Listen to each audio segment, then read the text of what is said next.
Quoting Lazaris, the past has influence on the present, but doesn't control it. The present, end quote. The present is the seat of power. The present is the arena of choice. Now this dovetails with the work of Eckhart Tolle, There's Only Now. And to strengthen this statement, Lazaris references a sunburn. So a person has a sunburn on their back from laying in the sun the day before, and someone else comes and gives them a slap on the back. And then Lazaris asks the question rhetorically, where is the pain coming from? Is the pain coming from the slap on the back, or is the pain coming from the sunburn? Lazaris pauses, answers his own question, and says the pain is coming from the slap on the back. And moves on, having proved the point that the pain was located in the present moment and not in the past. Now, if we overlay geometry onto this kind of set of words, if we overlay geometry, first of all, we can look for the areas where we move back to the most elegant shape, which is the sphere. It's not an accident that our solar system, our cellular system, our universal system is largely a pattern of spheres in orbit around spheres. And when you look at a sphere from a given point of view, if you're here on the sphere, well, then this is behind you and this is in front of you if you're going in this direction. If you look at the sphere in the abstract, one of the reasons it's such a graceful shape, such a common shape, is wherever you are, wherever you take a place, that is the center. There's a visionary story about an Indian, a Native American tribesman who went on a vision quest and in Harney, North Dakota. And Joseph Campbell tells this story that at the peak of their vision quest, in the dissociation that produces transcendence through ordeal, fasting, heat, dancing. There's a certain point when the structure of the body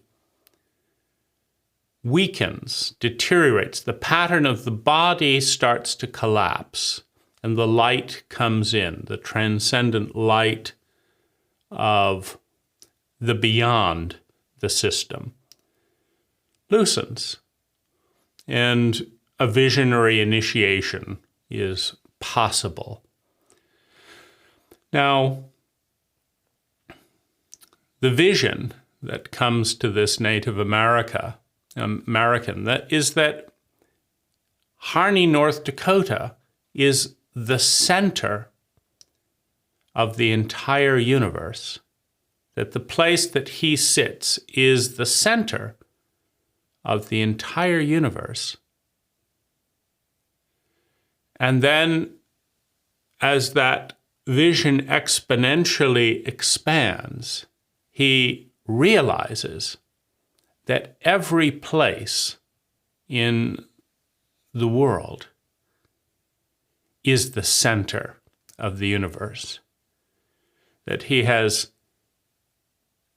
entered a state of being out of which whatever is going on, past, present, future, anywhere in the world, that this is the center of it all. This is the seat of power. And he descends from the mountain. Now, this is consistent with leading the focus to the present moment, that the present moment, wherever we are, is the seat of power. Now, it's first of all useful to understand that what we're using here to grasp these ideas are thoughts that are organized by language. Words take the one and cut it up into bits that are arbitrary but useful bits. Arbitrary in the sense that you cannot separate the hand from the arm, from the body, from the parental lineage, from the planetary lineage, from the solar system. You cannot separate the one from the other. And in that way, all lines are arbitrary. But we look at the relationship of observation and measuring from our consciousness, and it seems somewhat useful to reference these as fingers rather than trillions of subatomic particles, which would take more than a lifetime to articulate. So it's arbitrary but useful. And when you cut up the one, you can reorganize these symbols, these words that thoughts are based on. You can rewrite it this way, that way, and the other. And so there's probably an easy way to rewrite this tension. In other words, in the one, in the sphere, if you divide the one into three, in this case, past, present, and future, they will be equal parts. If you divide a sphere into three, you will get equal parts. Now, you may do a sloppy job drawing the parts, and so one may appear bigger than the other. But if you cut the one into two, you have two equal halves. If you cut the one into three, and you can cut time into as many trillions of pieces as you want, but if you cut it into three, past, present, and future, they're all equal from the perspective of the sphere that is time. Time is circular, time is spiral, time is linear. We've cut it into three pieces. And what chauvinism tends to do is to try and find the best piece, right? This is the best piece. You cut the one into two. You have masculine and feminine, male and female. Chauvinism wants to say that women are better than men, or men are better than women. But that's chauvinism, the idea that when you cut the whole into pieces, that one part, heaven, is better than hell in an objective sense. So that's chauvinism. So in this sense, if we're looking at the past, the present, and the future, it would be normal, it would be geometrically or mathematically sound to say that the past has as much impact on the equation of the present as the present does, and that the future has as much impact on the present as the present does and as the past does. Meaning, if you cut the one into three and have three equal parts, it's chauvinistic to pretend that one part is superior to the other parts. We do it all the time. Cults are fanatical about their biases, but they're not scientifically sound. Now, if we want to see this sunburn, so if we want to cut the, well, let's look at the, where we're talking about pain here. So we've got pain here.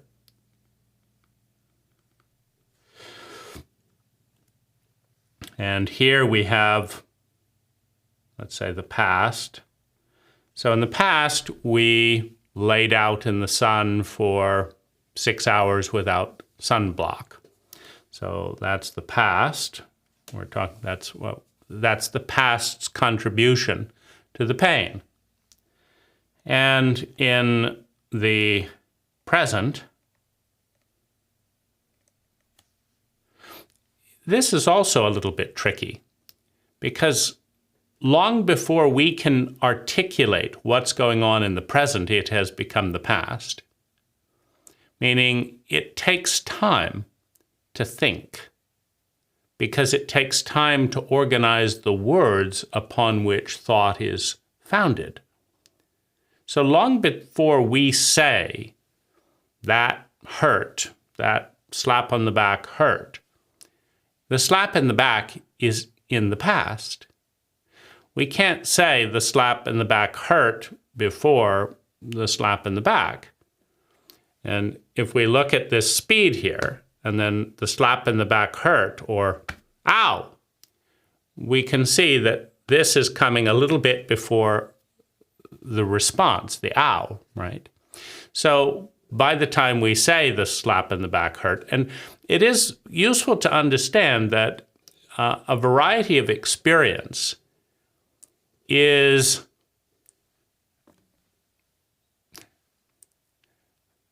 what it is until it is named. Right, the ow is a pretty common affectation. You know, if we had no cultural overtones from the past, it might be ha, ha, ha, ha. Because the biological reflex is to minimize the expansion and contraction of blood and skin tissue, etc., around the stressed area, right? So there's a system in the body that's been stressed from an overload of energy that's breaking down the natural skin formation, the natural skin pigmentation. And so it's trying to restore the field of what skin is. And so that's being barraged with solar energy at an intensity that it cannot absorb and do something good with. And so its system has, to some extent, broken down, where skin is going to peel off, right? Because the field was overloaded by solar radiation. And so that's trying to go on. And in the middle of that, we're having another overload of energy in all that. And so I don't want to move. You just moved me a lot. So the natural reflex is,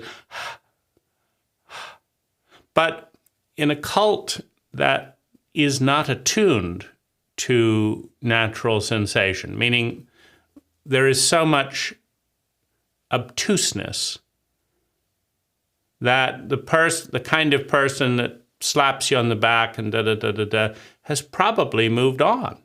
Hey, how's it going? I have no interest in seeing you. I have no interest in tuning you. I'm not doing this for your benefit. I'm putting on a performance. I'm doing the things that I've always done. I'm doing the things that this cult has taught me are masculine, all from the past, by the way. And so I'm going to, just slap people on the back and walk along, etc. If we carry the stereotype a little further, it'll be towards the bar. And so this is and where does that come from? Where does the bar come from? From the past. Where does the stereotype come from? The past. All of these patterns were formed in the past. That's the nature of cult identity, of culture, right? It's a series of habits formed at some point in the past and then reinforced to secure identity, right? The more trauma, the more overload, the more shattering of patterns there are, the more people grab to some sort of solid pattern that cannot be shattered. And that's usually the cult norm. So this is all coming from the past. And in the present, we've got probably, if I just go, maybe the person isn't going to pay attention.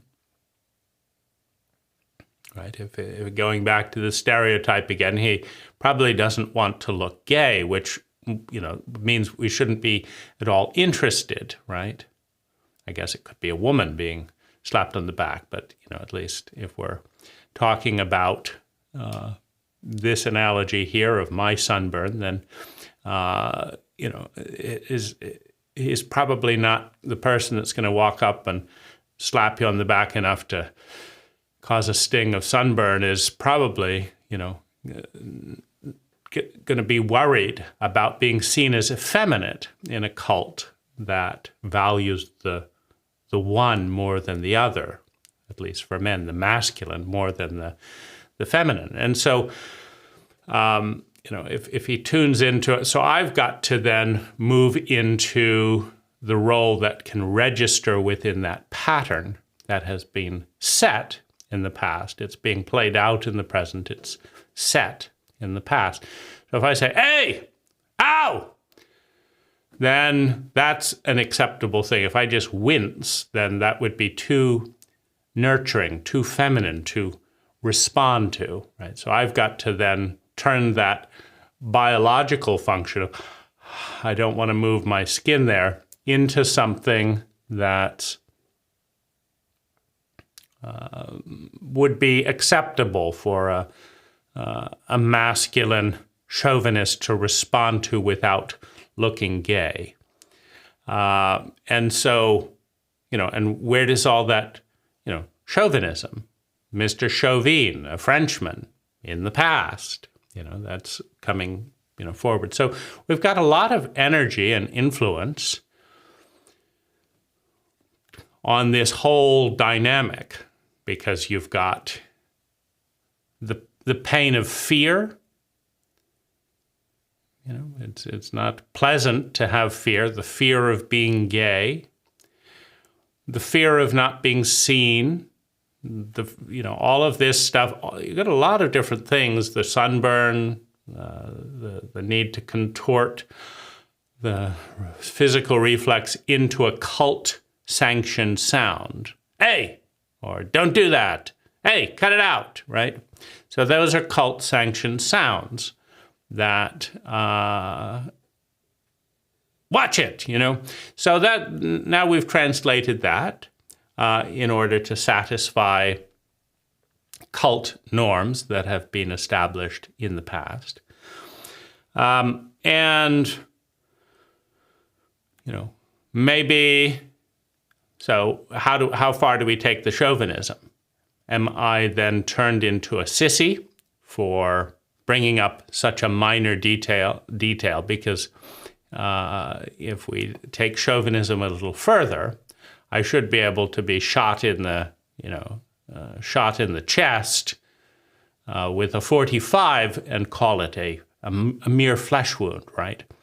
And so there's the diminishment of anyone being able to influence me, because to be influenced, that's to be weak, right? To be vulnerable is to be weak within the chauvinistic paradigm. And so I might also just grimace and bear it, in which case there might be a pissing contest, because if the person pretending to be a chauvinistic male actually does notice little eye movements, they're going to notice that that slap caused a little bit of pain, and then they're going to notice that I blocked it in order to look tough. And so they might hit me again in an effort to flush out the vulnerability so that they can humiliate it, because that's what chauvinists do. And then the chauvinists that are around watching the dynamic will be tittering, right? Oh, isn't that, that's because the shame was transferred from one man to another effectively by drawing out a response, even though everyone knew what was going on and nobody talked about it.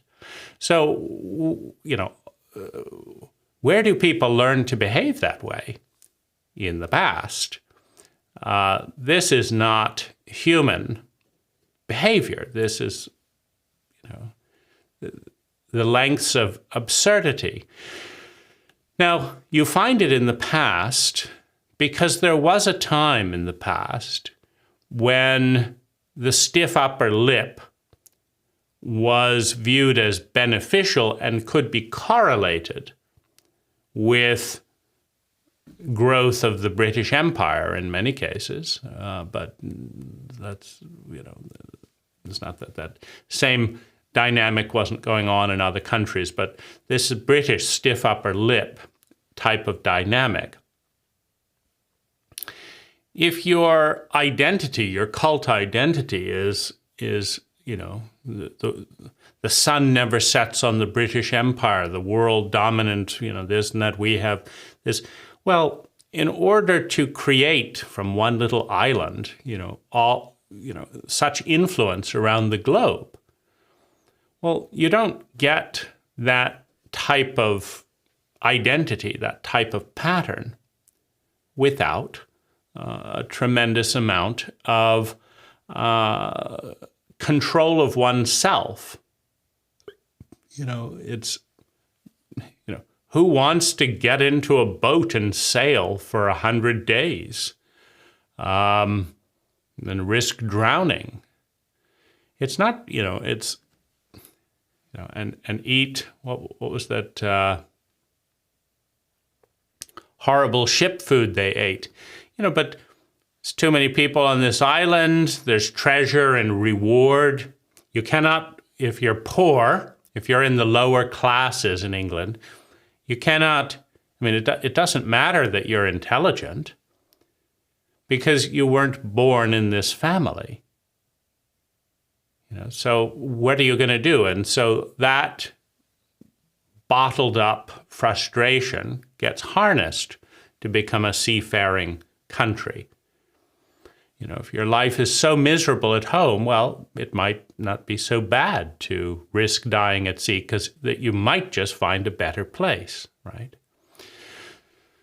So, this tough, stiff upper lip. If you're going to, how does a small island like England convince the entire country of India, that has maybe 100 to 200,000 people for every one British person who has arrived by sea? How does that cult get that cult to say, okay, we've got superior numbers, we've got it's our country, we've got we're already here and all that, but I guess. Go ahead, stick up your flag. How do you do that if you've got sensitive, effeminate soldiers who are complaining about the heat, right? And so in areas of conflict, we take stoicism and pain endurance and the willingness to inflict pain seriously. You know, if you don't want to die and one person has a gun and you realize they're willing to kill themselves and everyone else in the crowd if necessary, but they're certainly going to kill 10 or 20, right? But all you have to do is, you know, send 10 cents for every bit of salt you collect to the British Empire and they'll leave you alone, or they won't shoot you. Well, you know, there's understandable reason not to want to get shot. And, you know, and you also, there's, you know, just through empathy and mirror neurons, you know, when you see, you know, the Queen's military guard standing in the heat with a wool red shirt and a wool hat, not moving at all, you realize that they're taking their performance very seriously. I mean, could you stand there in the heat, in a wool jacket, for 8 hours, doing absolutely nothing and take it seriously? I couldn't. So you realize they're taking this thing seriously. And this is part of the empathy performance, the mirror neuron performance. If a whole group of people will take it absolutely seriously, that this little bit of nonsense is, you know, to die for, literally to die for, then there's a strong tendency to say, well, there must be something to it. I mean, I don't get why you have to wear that wool hat in the sun. I don't get why it had to be a perfectly spotless red wool jacket. I don't get it. I don't get why you can't rest your arms and the domain of the realm will not collapse because you stretch your... I don't get it. But you're doing it, and you're doing it, and you're doing it, and you're doing it, so who am I, right? Who am I when all these people are willing to die rather than take off their hat? Literally willing to faint, you know? It's like, it happens, right? Because it's so there is this tendency to try and show some respect for what other people are willing to die for. And so it's you know, in some ways a performance, but if you shame people enough, you're a disgrace to this unit, right? You weren't willing to die for a wool hat. If you disgrace people enough, the shame of being cast out and the desire to belong in the hierarchy of human needs of love and belonging are such that, you know, you want to belong. And the price is wear a wool hat in the sun. And you want to belong, and the price is repressing your sexuality, and you want to belong, and the price is your food has to be kosher. You know, screw it if you die of this and that, the other. Screw it if you can't stand the kosher food available. That is who we are, right? And if you don't like it, then you can leave the group and all of its protections and all of its blessings, right? So this is a big tendency. And where do all these traditions come from? I mean, the first person that invented a wool hat, they might have been up in Scotland, the Highlands, and, you know, it was cold up there, and, you know, this was a good idea. But when traditions become ossified, when they become cult dogmas, you know, now you're attached to the symbol, the golden calf, you know, rather than to, an intelligent response to the situation. When all this is going on, well, people just have to decide whether to be shamed or whether to be considered honored, because that is how cults control their people. Their power structures control their people. If you do this, you will be honored. If you do this, you will be shamed and cast out and maybe put to death.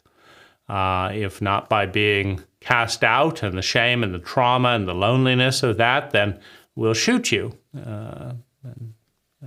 But it's up to you. You get to decide. The power is in the present moment.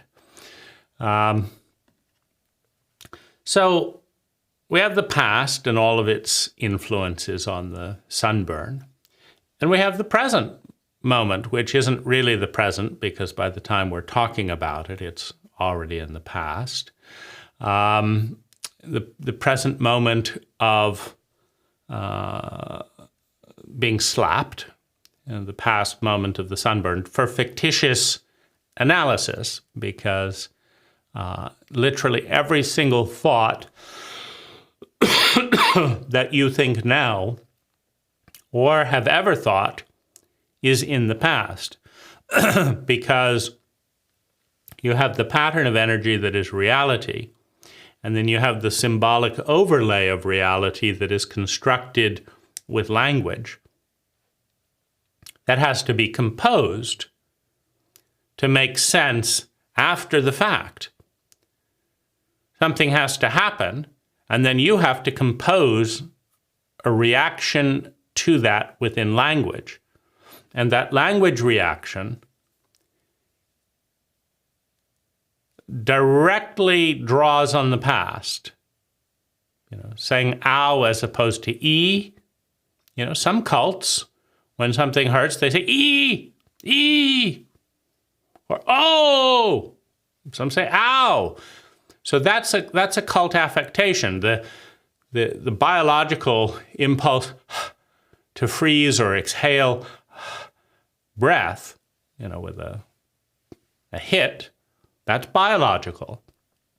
The symbol that is drawing attention to that phenomena is cultural. It's linguistic, and so that's and you can you can see that, and it would be I think it'd be very interesting if Lazaris actually did, as a we, channel in every different cult and in every different language, and just offered that opportunity. Would you like to channel in Fijian or whatever? And it'd be interesting to notice that how the Lazaris material would show up in Fijian and in all these different languages and cultures, and how would Lazaris show up in a female body in these cults and cultures, and how would Lazaris show up in a male in these cults and cultures? Because that would highlight the cult overlay, the physiological overlay, and that comes from the past. See, it comes, it is, it just is, but we're overlaying the past, the present, and the future with language. It's not real, it is. And a circle doesn't function without its parts, right? The past doesn't function without the future, without the present, and vice versa, right? So it is, and then we apply these distinctions. We cut the one through language into thirds. But since our cult influences cause and effect, it is easier for us to see all the many, many, many, many, many, many, many, many ways that the present is shaped, defined, if you want to call it influenced, if you want to call it controlled, if you want to call it caused. These are just different words. But there's a relationship.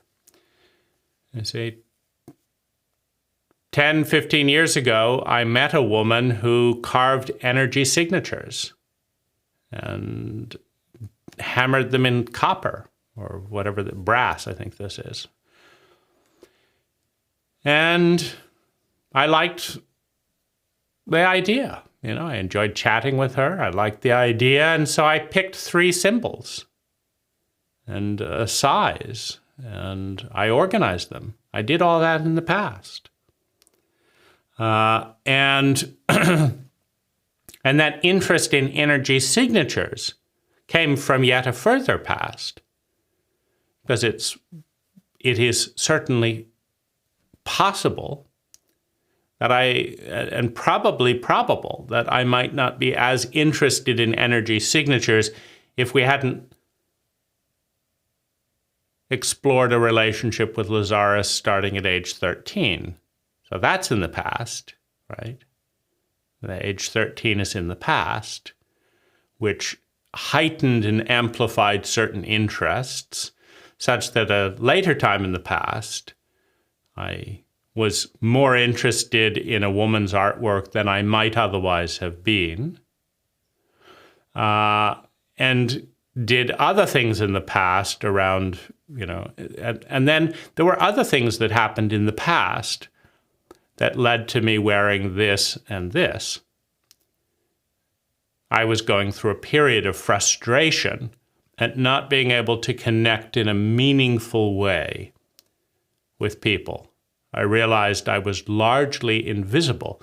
And just as kind of a random accident, I think I bought a hat or something for it was cold, but it was a distinctive hat. It was a hat that my father had worn. And suddenly, I was getting more interest and connection over a hat in this cult that defined itself with its interest in appearance in the past. And so I thought, this is remarkable. There are people more interested in a hat than in 1,000 hours of meditation? It's remarkable. Makes no sense. It's absurd. But hey, you know, that's what this cult is, right?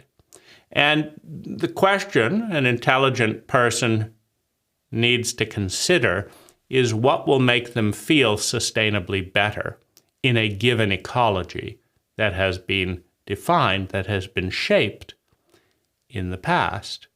Well, the archaeological formations, the fact that I'm in North America rather than South America, you know, the continental drift occurred in the past. The Earth's orbit was set in the past. I wouldn't have worn a wool sheepskin hat if in the past so many things had not orchestrated a temperature continuum that made a wool hat feel more comfortable than not. So that same, since it's summer now, right, that same temperature, I would be wearing something warmer or doing something else. So this is all responding to that past, to that temperature, to that sun, to this, that, the other, right? And so we notice this, right? And so because in the cult that I was born, people avoid eye contact and presence and Sufi dances. That's just the label that might evoke the kind of interaction that I think is a lot more interesting than the kind of interaction we have on our city streets today. I think it's so much more interesting to have whirling dervishes, or to whirl on the way to work? Wouldn't it be fun to have a semi-altered state of whirling to work in robes, right? Oh, it'd be so much fun. I'd give it up give up the efficiency in a heartbeat to be in such a cult. But this cult was set in the past. Productivity. And there's a time, meaning, you know, the Indians in India would not have agreed to have their laws dictated by the British if they had shown up in whirling dervishes and, you know, offered bouquets of flowers, right?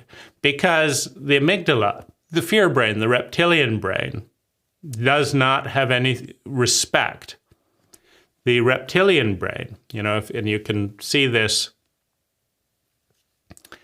in the pastoral vista of a babbling brook with a beautiful meadow behind, right? So the brook is, you know, here, and maybe it's just out of view. There's a lovely babbling brook. There's all these wonderful things going on back here. It's so beautiful.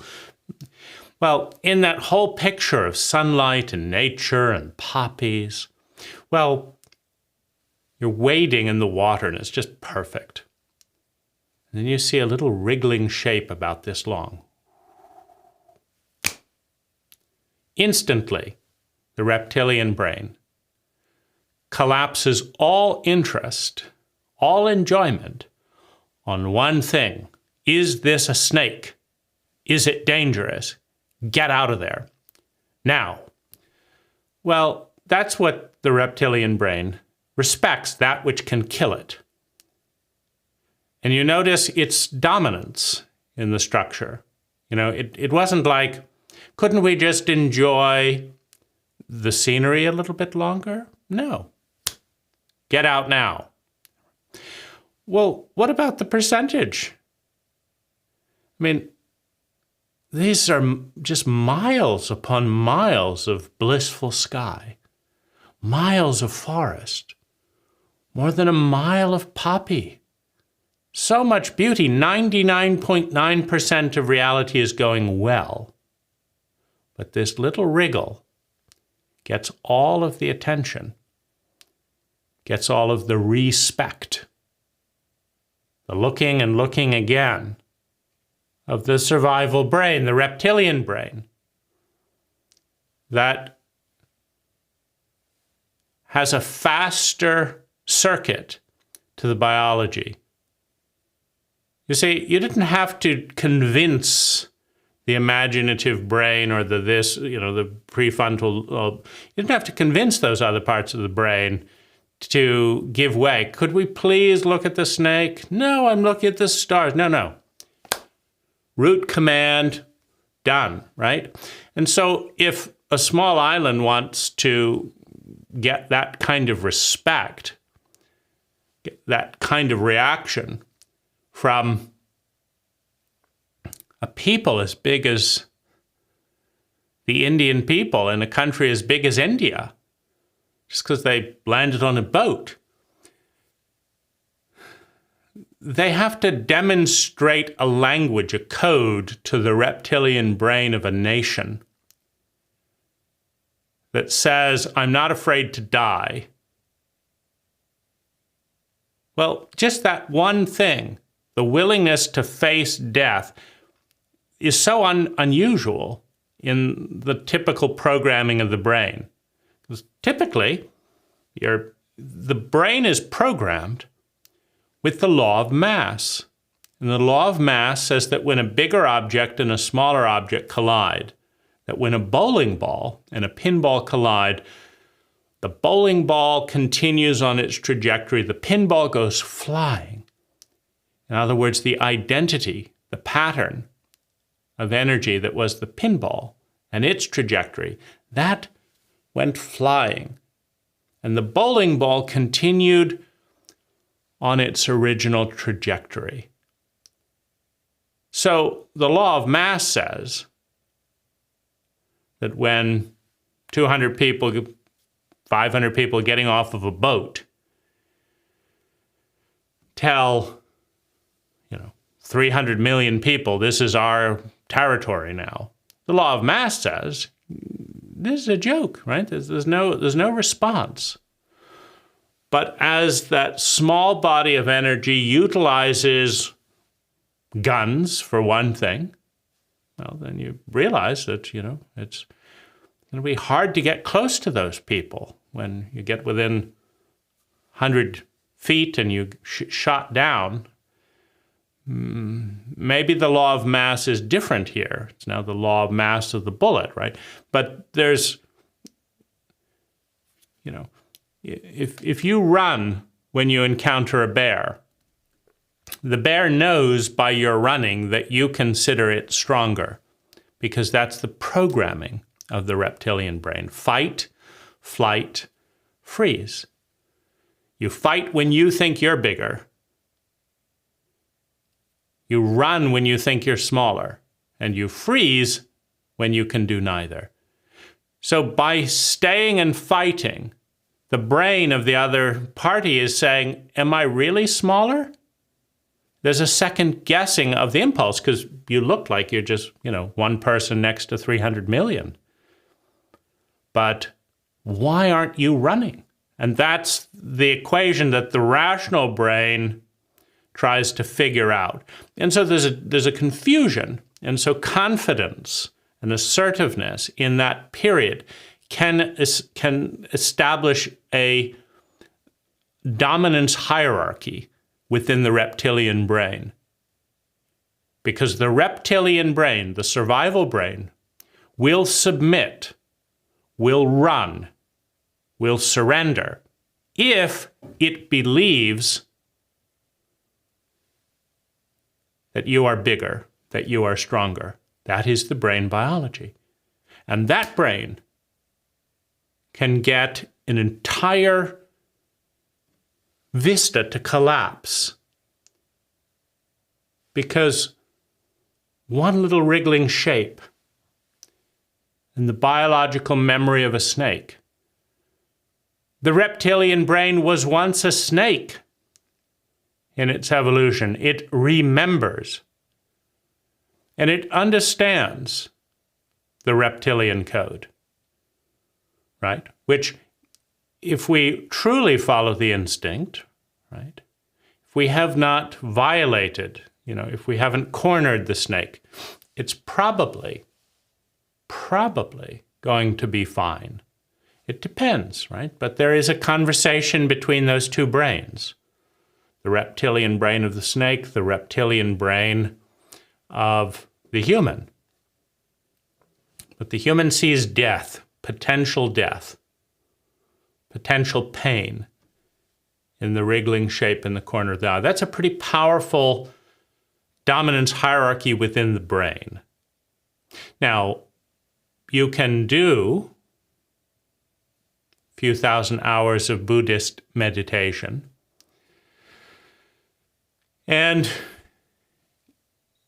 your reptilian brain may relinquish its primary function, right? It may surrender. It depends on the success. It depends on what brain has been involved. If you are able to love yourself enough, if you're able to love your child, your adolescent, your shadow, dark and light, if you are able to understand and find a transcendent identity in all of that, you no longer fear death, because it isn't death, it's just change in a thing that is bigger than you, that you're a part of. So you don't fear the past, and so you don't fear the future. If you fear the past, you must fear the future, and all fear is fear of pain. You will fear the past if the past contains formations of energy that caused you pain at an intensity that you would do anything to avoid, that you do not know how to stop happening again. If you live in a cult as a woman where every night in your city there's groups of 5 or 10 men or women, it depends on the iteration of the cult at different points in history, but if there's 5 or 10 individuals who want to humiliate you, and if there's no support for that, there's no protection to be found rapidly, everyone wants to look the other way. Well, if you've been raped and waylaid a few times by such groups, and then have been shamed, gossiped about, deliberately attacked by your cult members for being the victim of such hostility. And your friend is sick. You need medicine. You need to go through that area again. Now, if you've since become a black belt, if you have since purchased a concealed handgun, a taser, some pepper spray, you may not fear the past repeating itself. You may be confident in your ability to encounter sociopathic energy that is bigger than you and cause it enough pain to get, to move off. If you do not have a solution, you wanted to be positive, right? You didn't want to confront these things. If you don't have a solution to that situation, there are groups of people such that every night in the paper, there's this person was attacked and this person was attacked. And let's say it's a 1,000 to 1, right? There's, or it's always if you enter this street, whatever it is. So you've got the awareness that 1, this may happen again, and 2, you have no plan, and 3, it will be unbearably painful. You will fear the future because you have no solution for the past. And because the past tends to repeat itself until it meets an energy that is stronger. The past repeats itself until it meets a superior pattern of energy that it can learn from voluntarily or be intimidated into changing, right? So our protocol is to get a bigger bully, the police force, right? So there's bullies. We'll just get a bigger bully.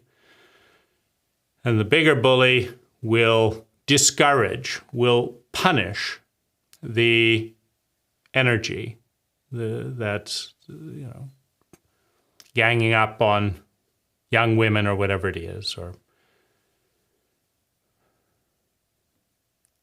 tormenting young homosexual males or whatever it is. So these are dynamics that the reptilian brain understands, learns from, and sends biological signals of anxiety, of stress, of all types of things. And those memories, those codes, are in the past if we're going to cut time into pieces.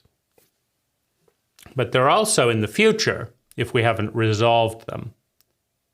Meaning it is understanding the circular nature of time, that things go round and round and round until there is a shift in the pattern, an evolution of the pattern.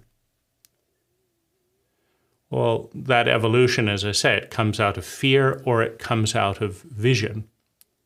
The evolution of the past pattern into a new pattern in the future comes out of vision, or it comes out of fear. That we used to be the Catholic priests that used to prey on little girls sexually, they realized that, in their pedophilic conferences, they realized that young boys were less likely to talk about the abuse because they were already shamed to feel ugly and evil if they were homosexuals. So girls didn't have that issue. There was no function in the Bible that says that a girl will go to hell if her priest has sex with her. But there is that scripture in the Bible around little boys going to hell if a priest attacks a little boy. And so the boys are not going to talk as much. And if they do, nobody would suspect that a Catholic priest who believes they will go to hell would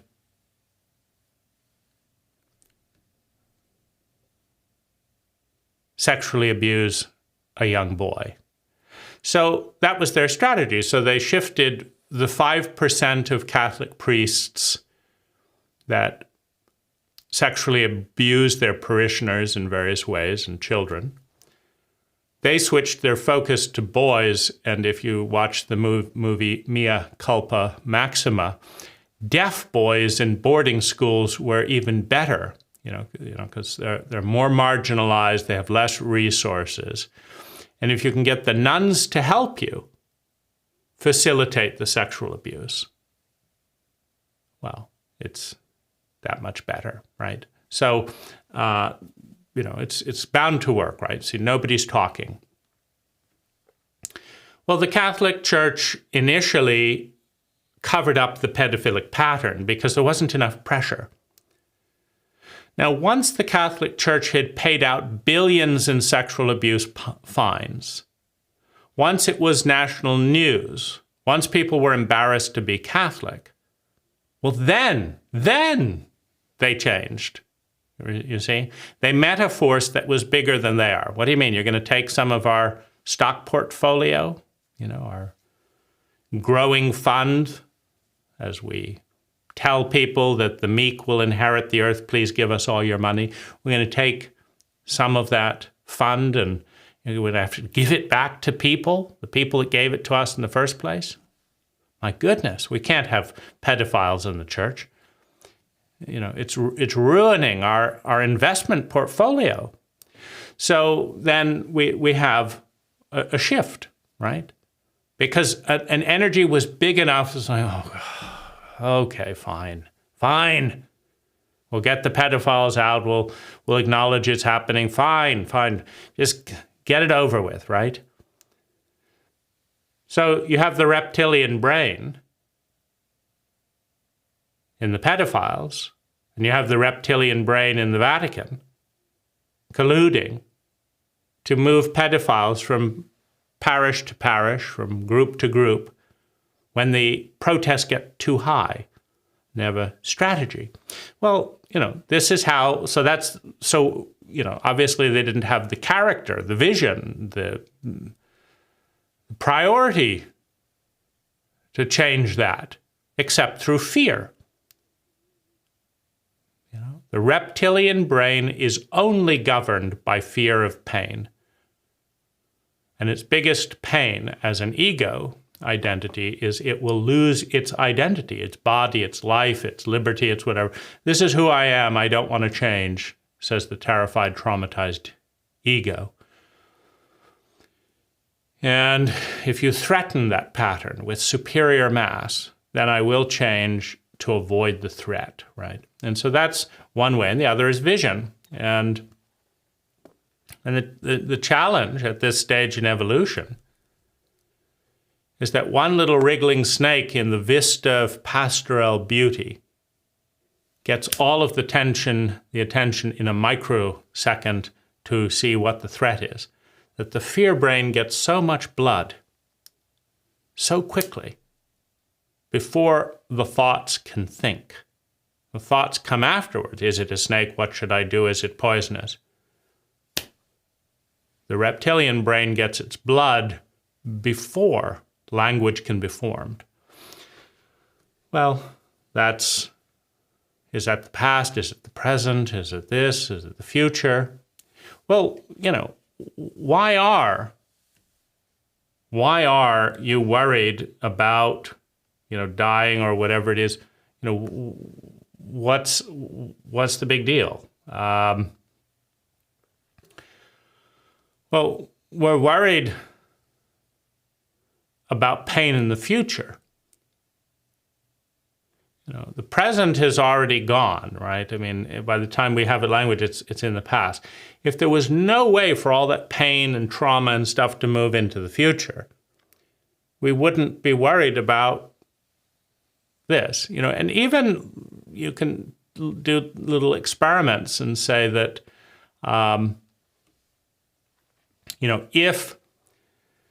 if you were in prison right now, 6 by 6 by 8 concrete cell, 2 foot thick, cold walls, steel bars looking out, and you're hungry.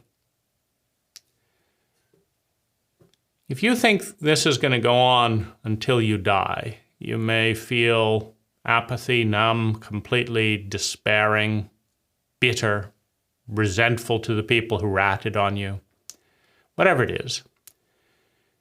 But if you think that in 5 minutes you're going to get a standing ovation for being willing to voluntarily, so in other words, the present changes dramatically based on the past and the future.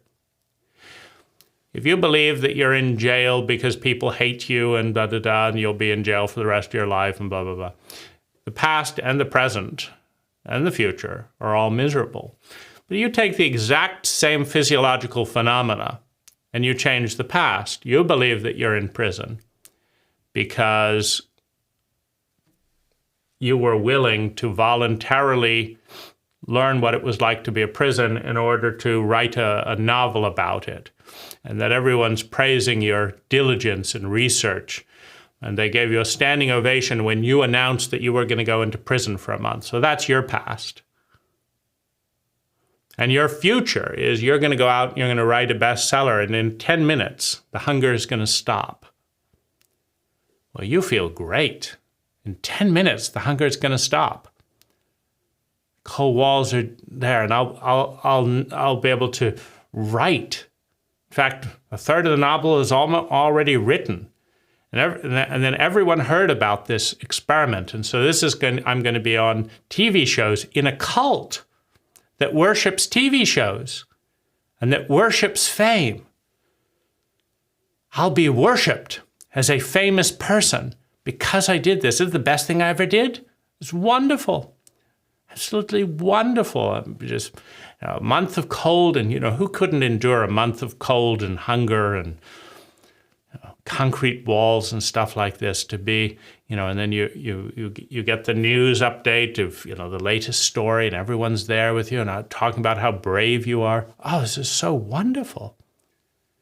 Well, we should probably go in fact, this is working so well, I should probably go to a Siberian prison for 3 months. I could manage it.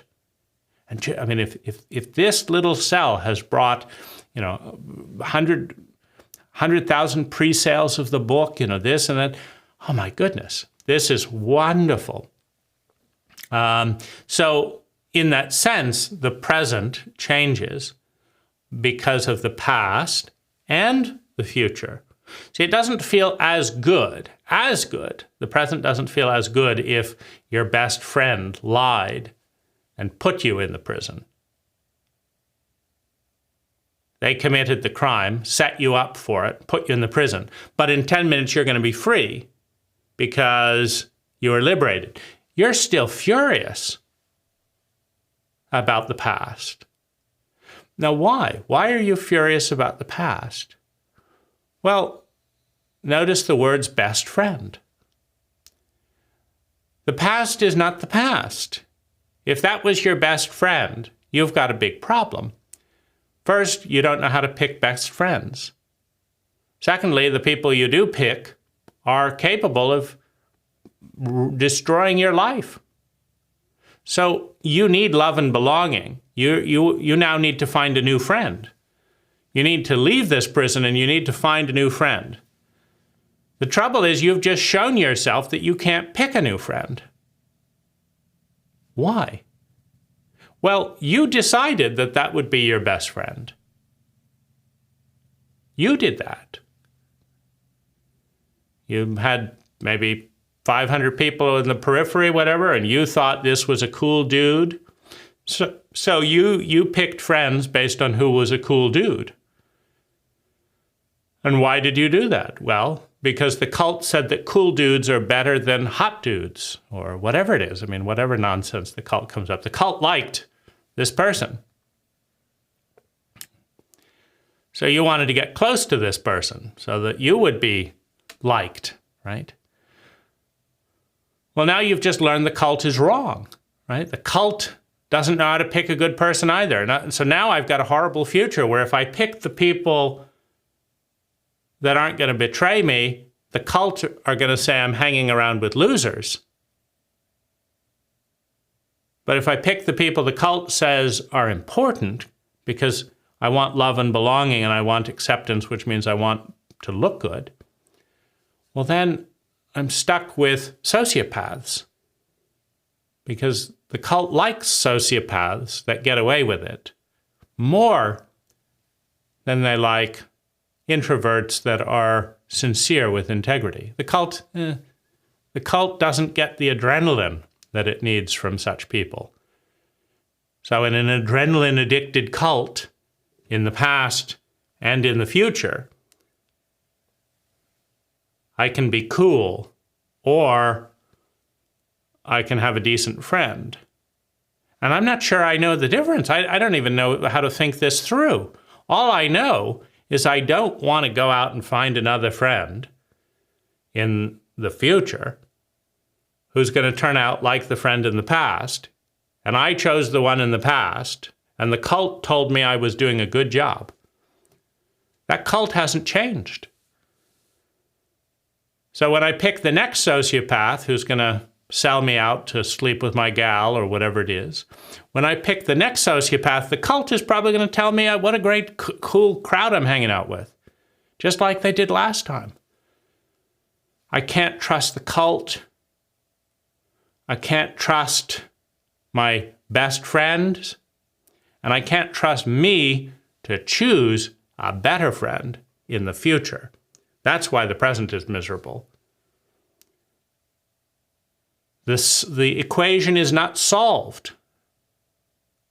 I don't want to be unpopular, and I don't want to be a sociopath, and I don't want to be with sociopaths, but sociopaths that don't get caught are popular. What do I do with that? Where do I go? I don't know. So I feel burdened with a problem I can't solve, right? Martyrhood, Lazaris would say, burdened with a problem I can't solve.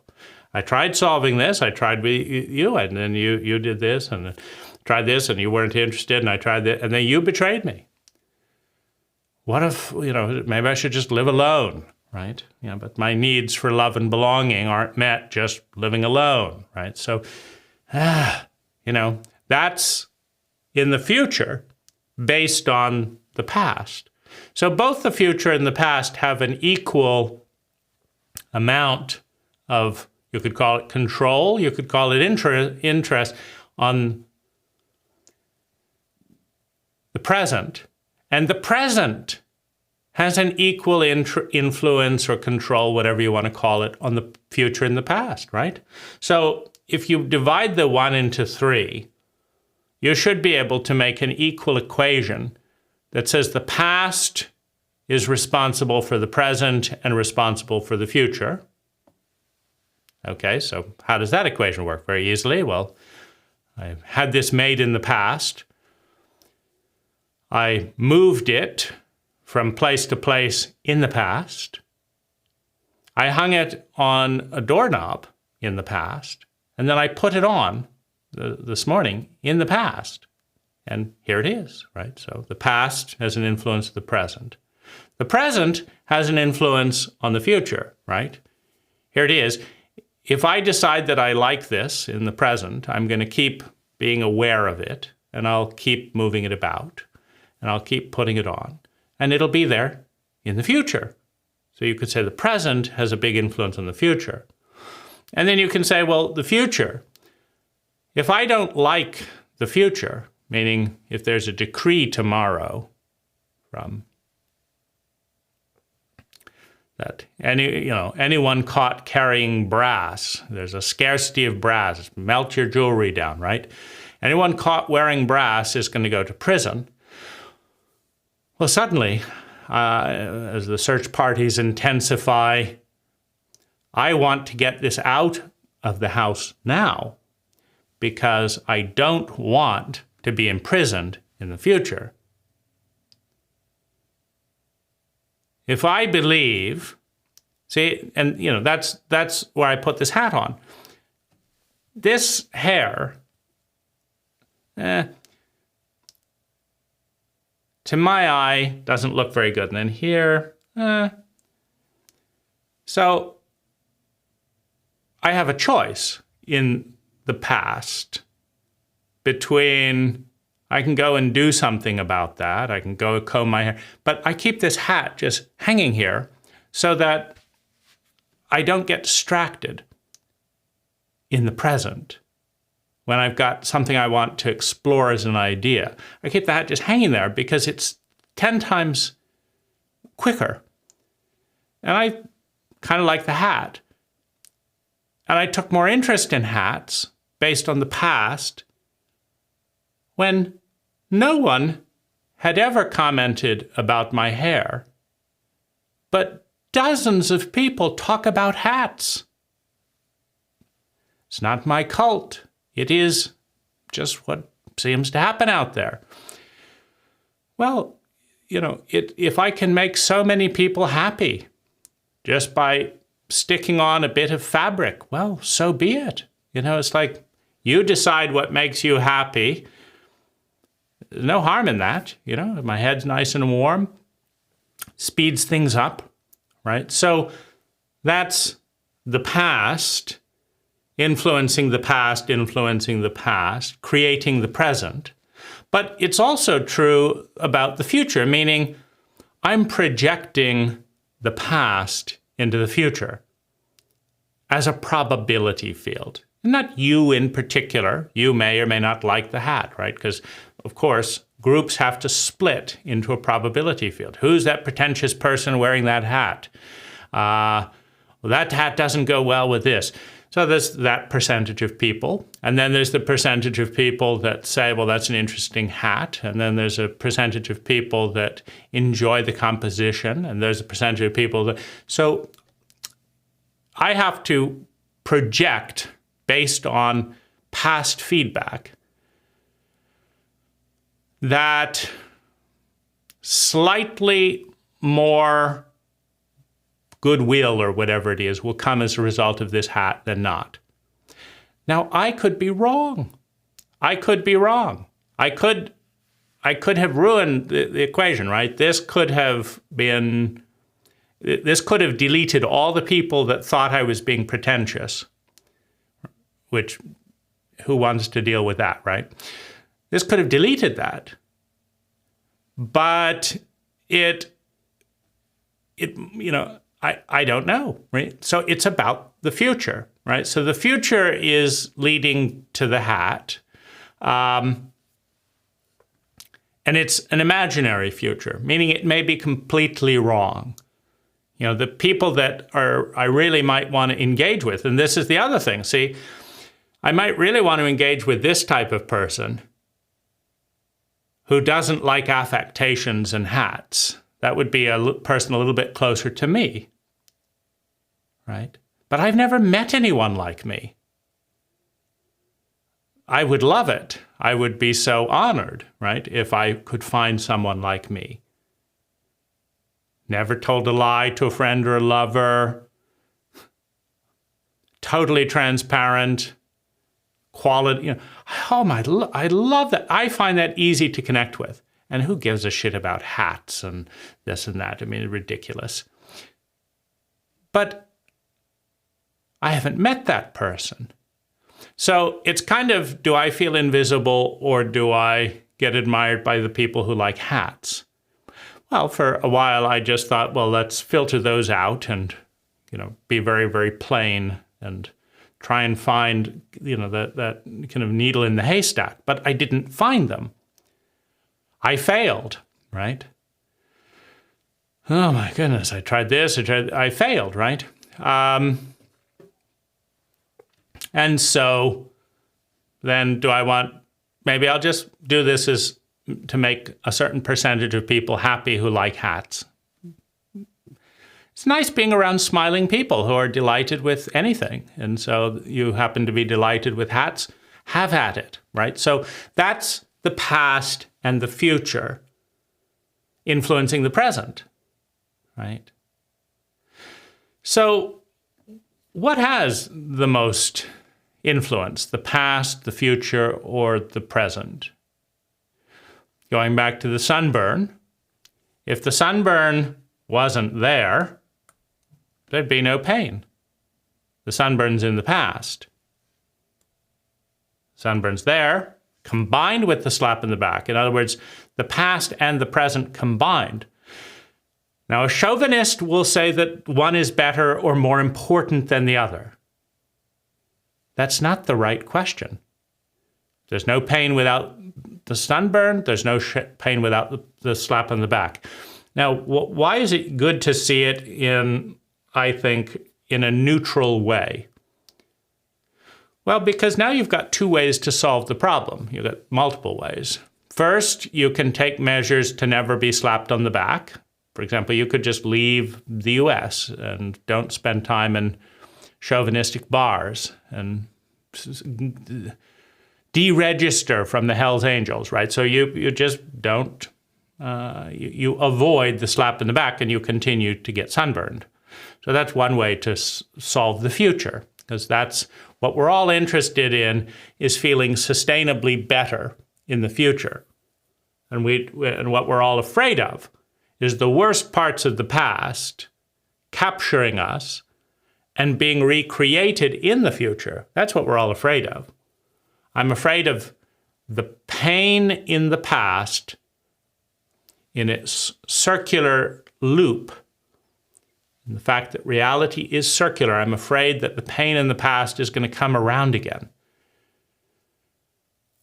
Because if you can understand that everything is a cycle, a pattern of energy, then some cycles recur every 10 years, some cycles recur every 20 years, some cycles recur every 20,000 years. But this pain of being slapped in the back with a sunburn, it just keeps happening. I get sunburned, I get slapped on the back. I get sunburned, get slapped in the back. Now, if we just look at this as an engineer, we have a couple of ways of doing this. We can start carrying sunscreen lotion. Number one, no more sunburn. We can hang around friends who have sunburn lotion. I'm not very good at remembering things, but I'm just not going to go to the beach with anyone except you. You always have sunburn lotion on, and so I'm going to do it that way. And then when I'm with you, you always offer to put it on, and I'm going to say yes. And so that's the way I solve it. I'm going to wear clothes. I'm just going to wear a silk turtleneck or whatever, and that's just, that'll solve it. So I've got infinite ways of solving the future, looking and analyzing the past so that the past doesn't repeat itself. And I've got two vector points. I can also wear padding, right? I can put on, if I get sunburn, I can put on an inch of foam. I can put a sign, don't touch here. So I've got lots and lots and lots of solutions to solve the future that I'm afraid of. I don't want, and that's why I say, that's an effort to tell people around me, don't do it. Or I might say, don't hit me on the back. But given that I'm in a largely unconscious cult where it's like, oh, sorry, I forgot.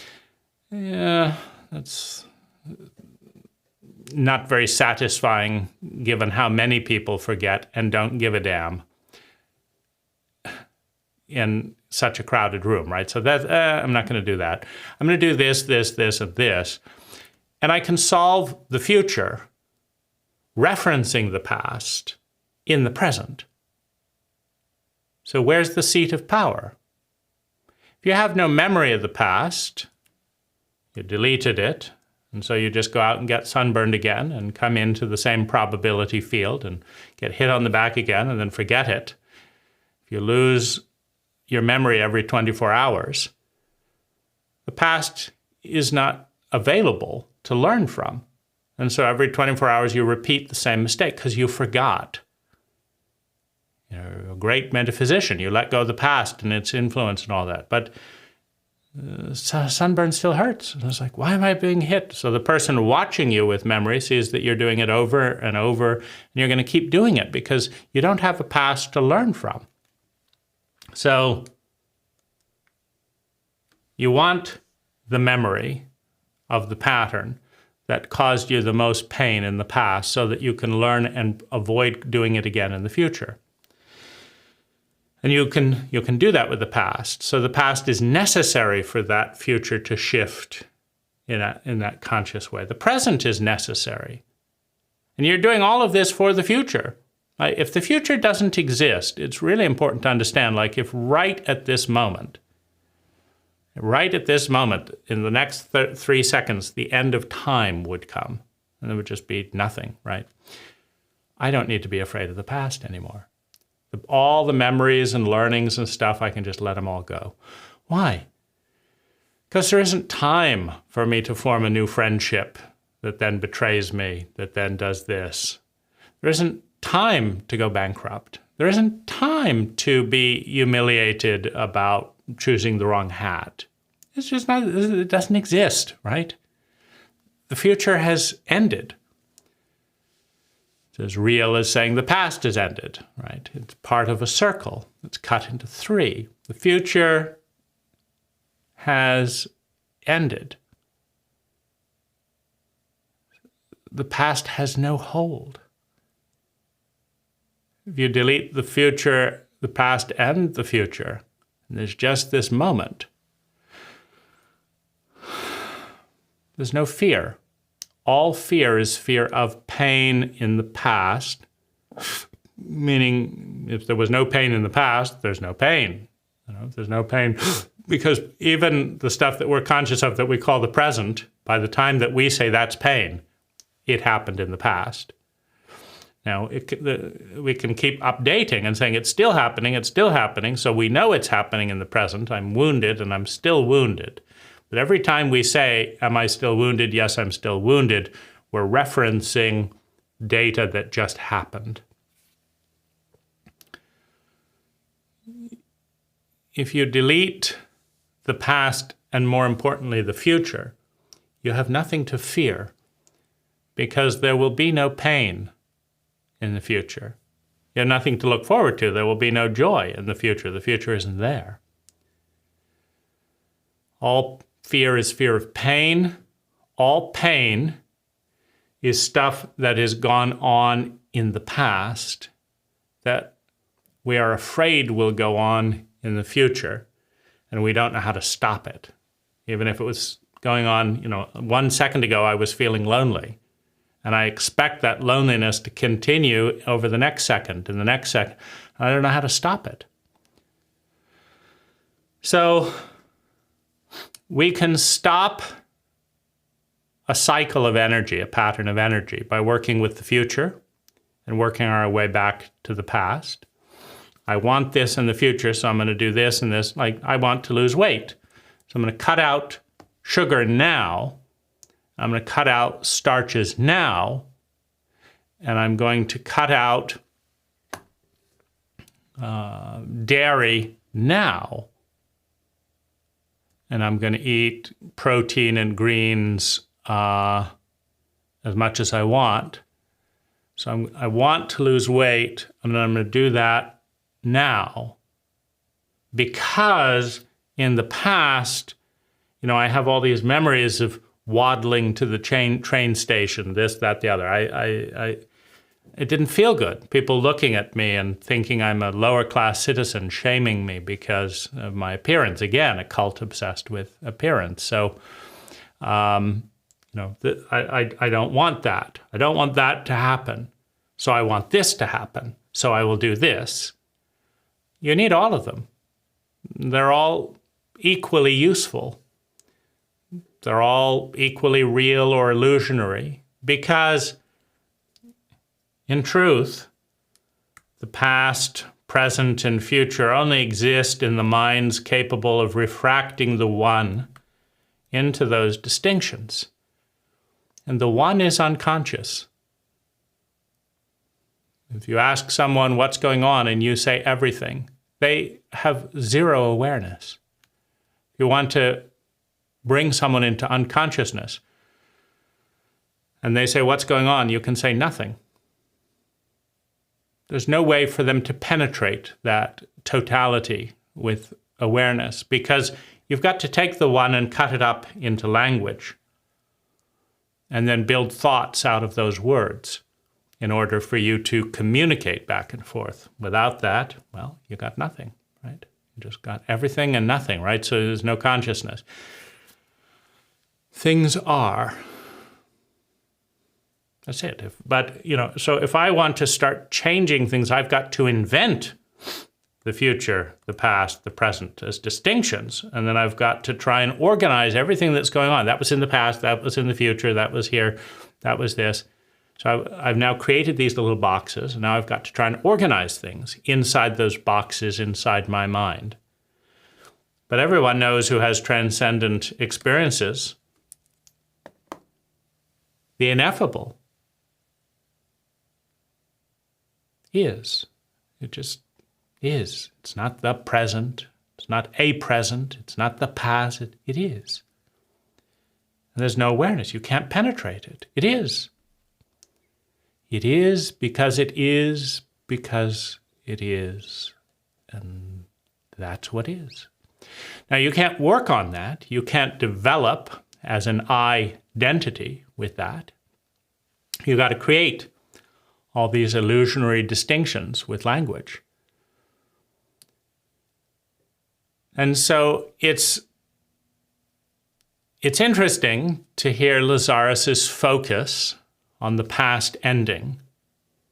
And you could call it medicinal, because as a cult that focuses tremendously on the past and a little bit on the present and some on the future, it's not an ideal thing. It's like if your car was balanced, like if you had a wheel, you're trying to drive on the highway and your wheel looks like that.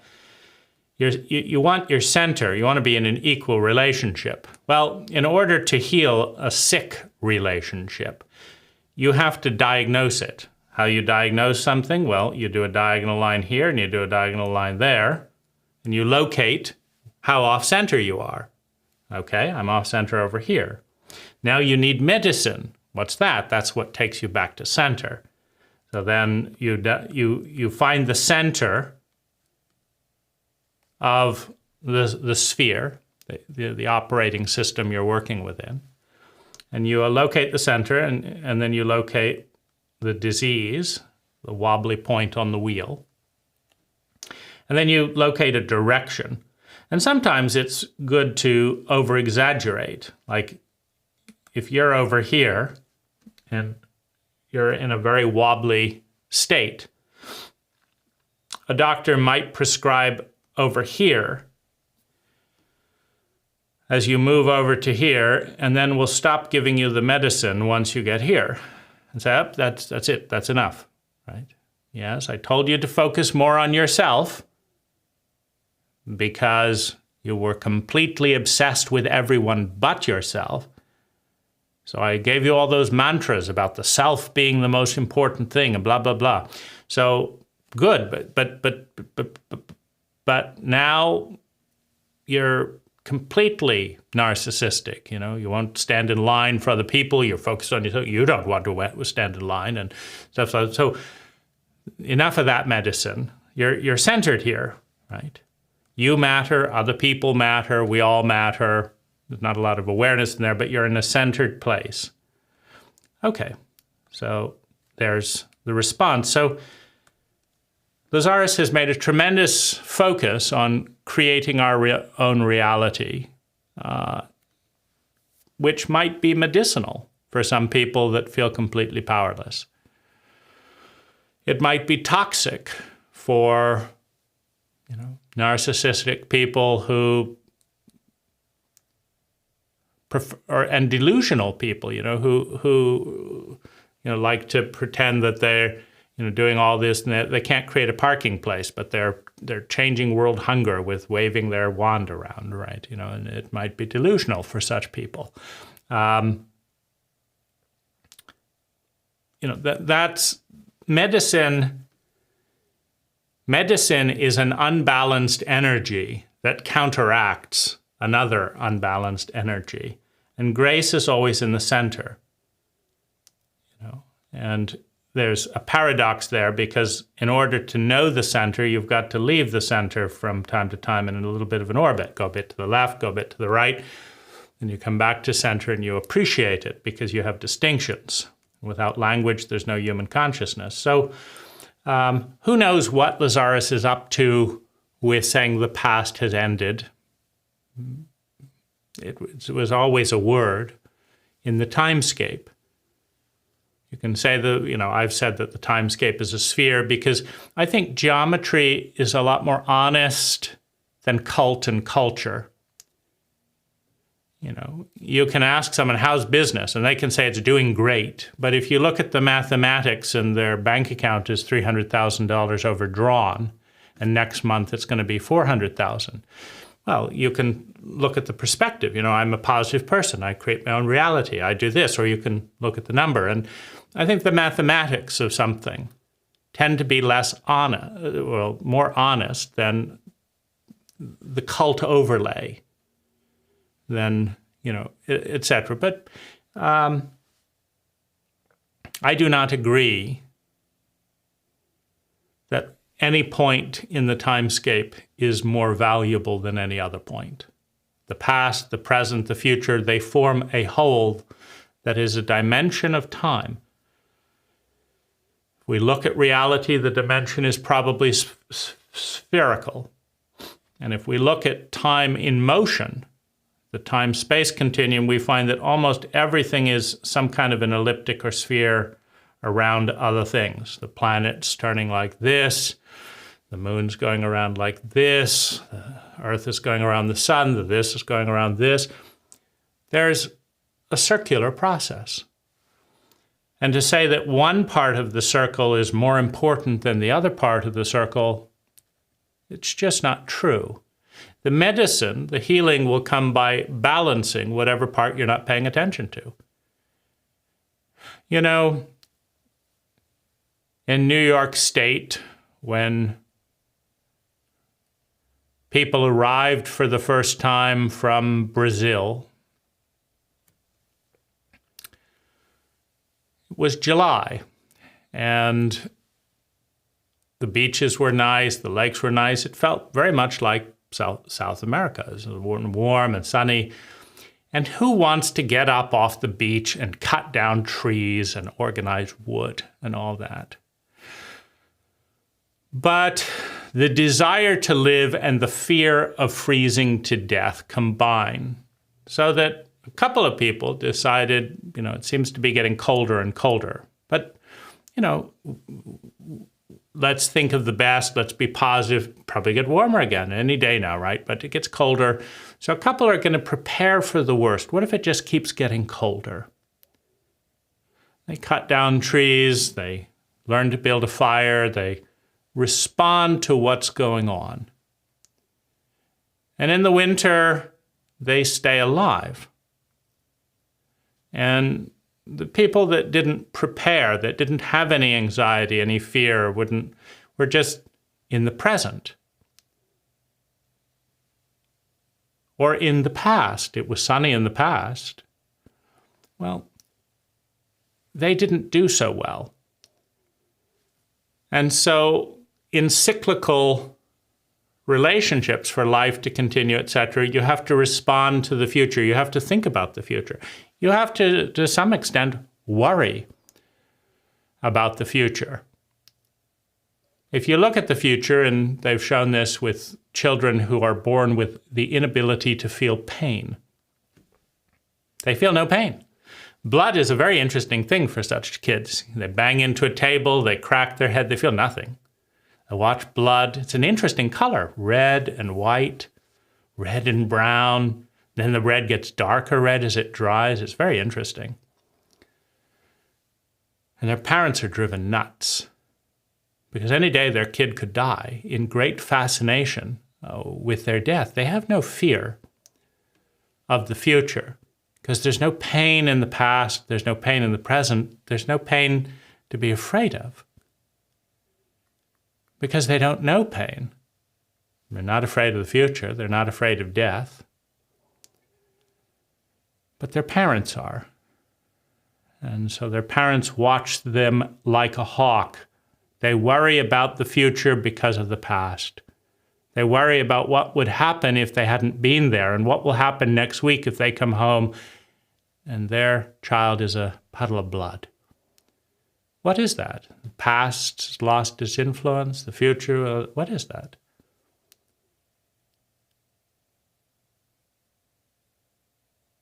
If we let go of any attachment of the human species continuing in any form, we could all genetically engineer ourselves to be like those children, where we jump about on spikes and nails and watch the very creative and interesting ways that the body can deteriorate, and we can do our art, the 3-second death, the 20-second death. And who's to say that's good, that's bad, that's anything, right? It's just how people who cannot feel any pain respond to reality. And it's how the parents who can feel pain respond to reality. Back to what Lazaris said, the slap is as necessary for the pain as the sunburn. The sunburn is as necessary for the pain as the slap. They are ecological. It is a synergy, if you want to call it, or a combination. And the sun was as necessary for the sunburn as the skin was, as the time was, as the lack of sun cream was. The fact that 300 people walked by as the person was getting sunburned and nobody wanted to disturb their privacy, that could have been one thought, common in our cult as a meme thought. Or, oh good, that person's going to be sore, isn't that funny? The sociopathic element. Well, whatever, all those people going by, they were each intimately involved in the sunburn in the past. One person might have gotten out a bit of lotion and said, hey, let me apply this before it got too red, right? So they're involved. Other people are involved. We are involved. The environment is involved. The future is involved. If 1 second from now the sunburn and the slap disappeared, it's meaningless. We shouldn't even be talking about it, right? So that's my thoughts on that quote.